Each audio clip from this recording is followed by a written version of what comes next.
भदोही जिले के इलाकाई खबरों में आपका स्वागत है। सुप्रभात, आदाब, नमस्कार। तारीख 8 नवंबर, दिन रविवार। आप देख रहे हैं सत्य न्यूज वेब टीवी और मैं हूं नसीर कुरैशी। आइए नजर डालते हैं आज की फटाफट खबरों पर। भ्रष्टाचार के खिलाफ भदोही जिले के एडीएम ने बड़ी कार्रवाई की है। भदोही जिले के पुलिस अधीक्षक व जिला अधिकारी कार्यालय के मध्य मौजूद एआरटीओ कार्यालय पर एडीएम ने छापेमारी की है, जहां 8 दलालों को धर दबोचा। एआरटीओ दफ्तर में दलाली पर कार्रवाई करने का एडीएम भदोही का यह बड़ा कारगर तरीका माना जा रहा है। एडीएम शैलेंद्र कुमार मिश्रा के छापेमारी के दौरान कई दलाल चहर दीवारी फांद कर निकल गए। इस कार्रवाई में अपर पुलिस अधीक्षक रविंद्र वर्मा भी मौजूद रहे। इस तरह के दलाल लाइसेंस पंजीयन के लिए आने वालों को बाहर ही रोक लेते हैं और मुंहमांगी रकम लेकर काम कराया जाता है। एआरटीओ कार्यालय में कई ऐसे कर्मी हैं जिनका इन दलालों से साठगांठ है। इस तरह की मिल रही शिकायतों के बाद एडीएम ने यह कार्रवाई की है। लोकल लेवल पर यह बड़ी कार्रवाई मानी जा रही है। एडीएम के इस कारगर तरीके से दलालों में हड़कंप मचा रहा। 8 दलालों को दबोचकर ज्ञानपुर कोतवाली भेजा गया, जहां कार्रवाई की प्रक्रिया को पूरी करने के लिए उनसे पूछताछ की जा रही है। भदोही जिले में भूमाफियाओं के खिलाफ बड़ा एक्शन लिया गया है। भदोही जिले के एक भाजपा नेता के भाई के अलावा जालसाजी समेत कई धाराओं में 1 दर्जन से अधिक भूमाफियाओं पर मुकदमा दर्ज हुआ है। ऊज व गोपीगंज थाने में भूमाफियाओं पर मुकदमा दर्ज किया गया है।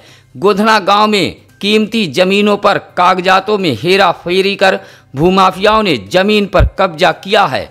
इस पूरे मामले की जांच एडीएम ने कराई थी। ऊज थाने में जिन 12 लोगों पर मुकदमा दर्ज हुआ है, उसमें अनिल कुमार कठौता, धर्मराज, राकेश, राजेश, केशवपुर सरपतहा, कड़ेदीन पांडे, महेश पांडे, रिकेला देवी सारीपुर, इसी तरह राजकुमार, शिव कुमार, शरद कुमार, अंजनी कुमार, मंजीता देवी गोपीगंज केवडरिया के खिलाफ मुकदमा दर्ज हुआ है। यह मुकदमा राजस्व निरीक्षक राजेंद्र सिंह, ब्रिजलाल सिंह व काली चरण सिंह के तहरीर पर दर्ज हुआ है।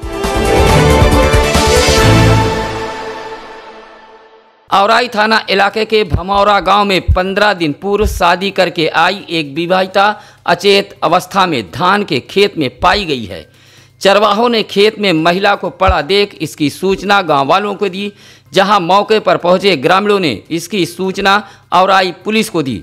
बताया जाता है कि नेब्बूलाल गौतम नामक व्यक्ति 15 दिन पूर्व उक्त महिला से दूसरी शादी की थी। औराई पुलिस के मुताबिक महिला मंद बुद्धि की है और उसका इलाज चल रहा है। पति नेब्बूलाल के साथ पहुंची पुलिस ने विवाहिता को एम्बुलेंस से सामुदायिक स्वास्थ्य केंद्र औराई पहुंचाया। धान के खेत में विवाहिता के मिलने की सूचना से मौके पर काफी भीड़ जमा हो गई। डॉक्टर को धरती का भगवान कहा जाता है, लेकिन भदोही जिले के ऊज के वहीदा नगर से एक ऐसी हैरान करने वाली तस्वीर सामने आई है जो शर्मसार करने वाली है। अगर धरती के भगवान के सामने इलाज के अभाव में कोई मरीज की मौत हो जाए तो आप इसे क्या कहेंगे? ऐसी ही कुछ बातों से नाराज मृतक के गांव वालों ने अस्पताल के बाहर पहुंचकर जमकर हंगामा कर दिया। ग्रामीणों के मुताबिक गोपाल मोदनवाल की तबीयत अचानक बिगड़ गई, जहां वहीदा नगर हाईवे के समीप के एक हॉस्पिटल पर परिजन सुबह 6 बजे ले गए, लेकिन डॉक्टर 10 बजे आने की बात कहकर लौटा दिया। एक तरफ जहां मरीज तड़प रहा था तो दूसरी तरफ मरीज के परिजन डॉक्टर से विनती करते रहे। काफी देर बाद जब डॉक्टर नहीं उतरा तो लोग दूसरी जगह ले जाने लगे, जहां रास्ते में मरीज की मौत हो गई। इसी बात से नाराज ग्रामीणों ने जमकर घंटों अस्पताल के बाहर हंगामा किया। शनिवार को भदोही रेलवे स्टेशन का निरीक्षण करने पहुंचे मंडल रेल प्रबंधक डीआरएम संजय त्रिपाठी ने साफ शब्दों में कहा कि भदोही शहर के गजिया रेलवे क्रॉसिंग पर फाटक सिस्टम खत्म किया जाएगा। आने जाने के लिए रास्ता दिया जाएगा, लेकिन दीवार उठाई जाएगी। डीआरएम ने पेयजल, शौचालय, वेटिंग रूम सहित साफ सफाई का भी स्टेशन पर जायजा लिया। जहां कुछ स्थानों पर गंदगी देख डीआरएम ने नाराजगी जताई है। साथ ही वेटिंग हॉल में लगे सीसीटीवी कैमरा व संकेतक सिस्टम को चालू कराए जाने का आदेश दिया है। इसी तरह प्लेटफार्म नंबर 2 पर खड़े आइसोलेशन कोच को तत्काल हटवाए जाने का निर्देश डीआरएम ने दिया है। वहीं जाते जाते डीआरएम ने संक्रमण को लेकर गाइडलाइन का पाठ भी अपने अधीनस्थों को पढ़ाया है। गोपीगंज नगर पालिका इलाके में एक बार फिर शनिवार को अतिक्रमण दस्ता पहुंचकर अभियान चलाया, जिससे पटरी दुकानदारों में हड़कंप मचा रहा। अधिशासी अधिकारी अमिता सिंह की मौजूदगी में यह अभियान चलाया गया। यह अभियान नगर के राष्ट्रीय राजमार्ग थाने के सामने जोगीवीर तालाब पर चलाया गया।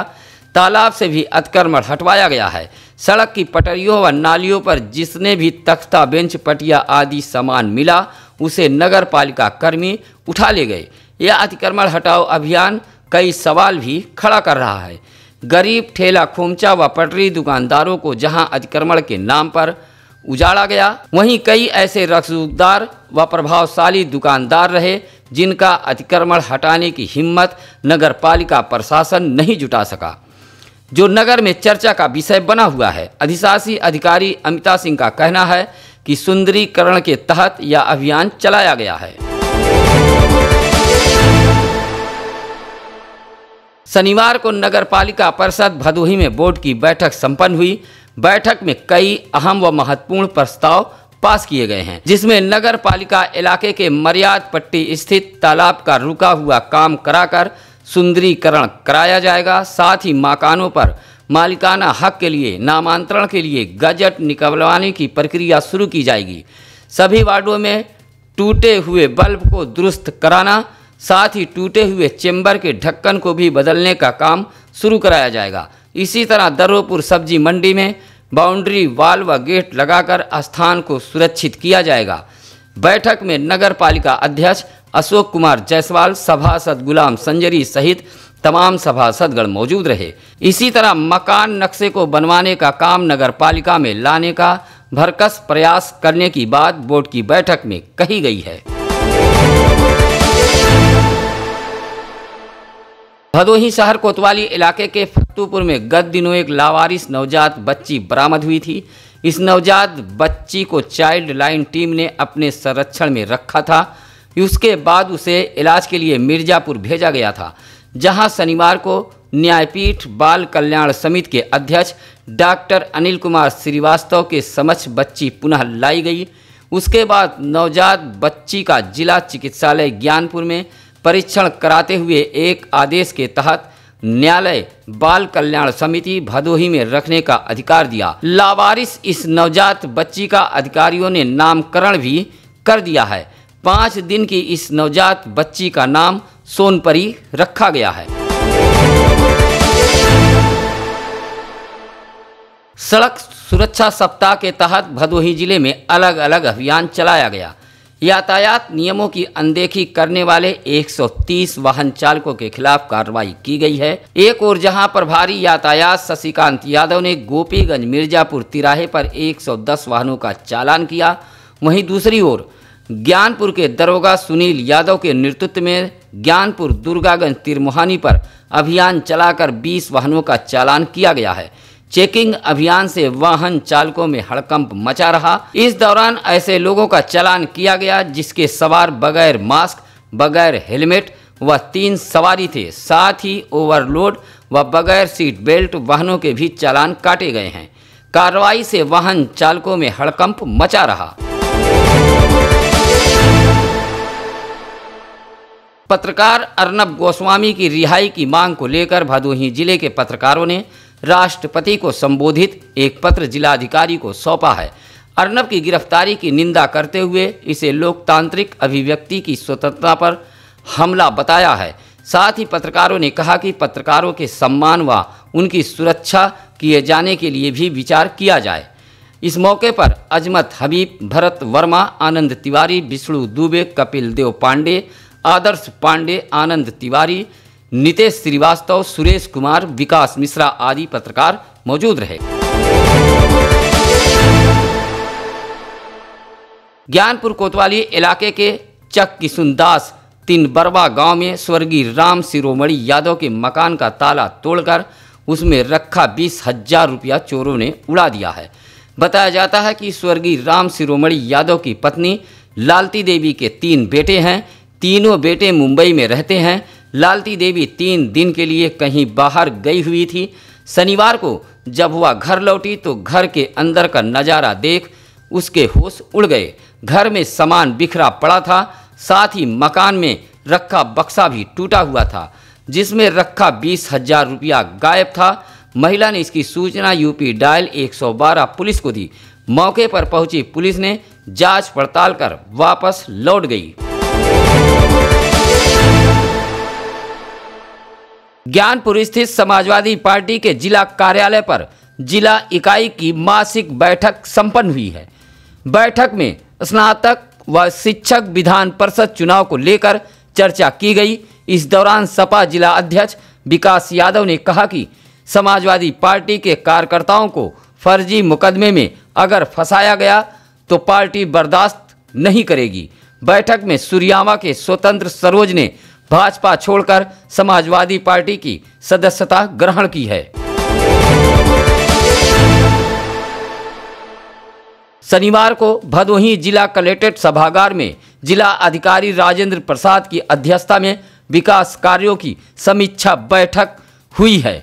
कई विभागों की प्रगति खराब होने पर डीएम ने नाराजगी जताई है और ऐसे लोगों को सुधार लाने की हिदायत दी है। न सुधरने पर कार्रवाई की चेतावनी दी है।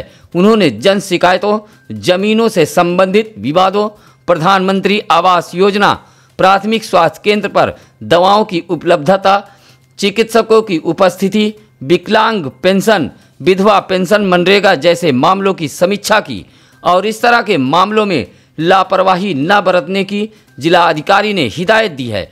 रुके हुए निर्माण कार्यों को लेकर भी जिलाधिकारी ने नाराजगी जताई है। कार्यदायी संस्था को चेताया है कि समय सीमा के अंदर मानक के अनुसार निर्माण कार्य पूरा कराएं।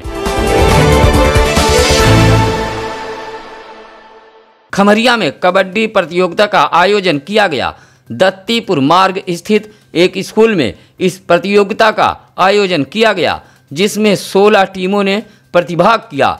इस प्रतियोगिता में भदोही, जौनपुर, मिर्जापुर, प्रयागराज, वाराणसी, सोनभद्र, गाजीपुर सहित अन्य जनपदों की टीमें मौजूद रहीं। कबड्डी प्रतियोगिता को देखने के लिए दूर दराज से लोग पहुंचे थे। सूर्यामा के छनौरा गांव में आयोजित ऐतिहासिक रामलीला का मंचन संक्रमण के चलते स्थगित कर दिया गया। आदर्श रामलीला समिति के प्रबंधक अवध नारायण बिंद व दिलीप भोजनवाल, विजय राज यादव सहित समिति के तमाम सदस्यों की सहमति के बाद इस वर्ष रामलीला को स्थगित कर दिया गया था। इस बार रामलीला मंचन के अलावा सुंदरकांड का आयोजन कर रामलीला के समाप्ति की घोषणा कर दी गई। भदोही जिले में शनिवार को 6 लोगों की जहां रिपोर्ट पॉजिटिव आई है, वहीं 8 मरीजों को छुट्टी दे दी गई है। जिन 6 लोगों की रिपोर्ट पॉजिटिव आई है उसमें सूर्यामा का 10 वर्षीय बालक, 40 वर्षीय व्यक्ति, भोरी का 27 वर्षीय व्यक्ति, ज्ञानपुर के पुरानी बाजार की 38 वर्षीय महिला, 50 वर्षीय महिला, भदोही के स्टेशन रोड का एक 70 वर्षीय व्यक्ति शामिल है। इसी तरह 8 लोग कल शनिवार को स्वस्थ हुए हैं। अब तक 1836 लोगों को डिस्चार्ज किया जा चुका है। 62 लोगों को होम आइसोलेशन में रखा गया है। वहीं स्वास्थ्य विभाग द्वारा 78 केस एक्टिव बताए जा रहे हैं।